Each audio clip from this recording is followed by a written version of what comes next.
एका सुंदर हिरव्यागार डोंगरदरीत एक लहानसे गाव होते. त्या गावात एक छोटा मुलगा राहायचा. त्याचं नाव होतं बंडू. बंडू रोज आपल्या पांढऱ्या शुभ्र मेंढ्यांना घेऊन डोंगरावर चरायला जायचा. मेंढ्या चरत असायच्या, बे बे बे, आणि बंडू एका मोठ्या झाडाच्या सावलीत बसायचा. त्याला रोज तेच तेच काम करून कंटाळा आला होता.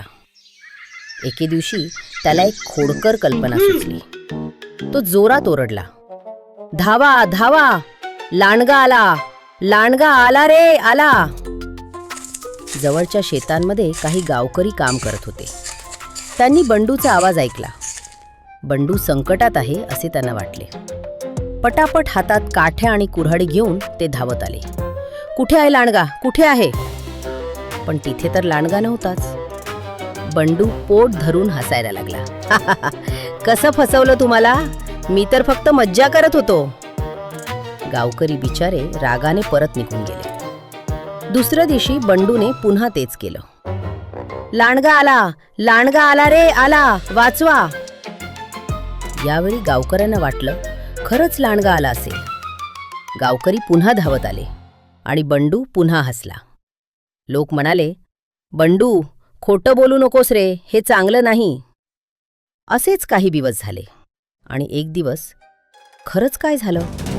डोंगराच्या आडून एक मोठा भयानक लांडगा बाहेर आला. गर्र गर्र. लांडग्याने एका मेंढीवर झडप घातली.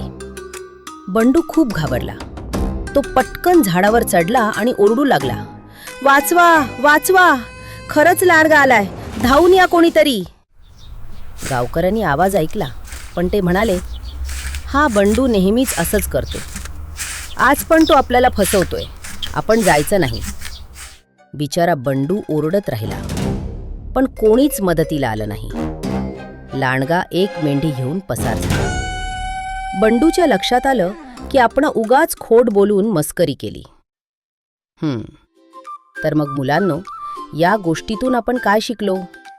तर खोटं बोलणाऱ्याचा कधीच फायदा होत नाही. सतत खोटं बोलणाऱ्या माणसावर गरजेच्या वेळी कोणीही विश्वास ठेवत नाही.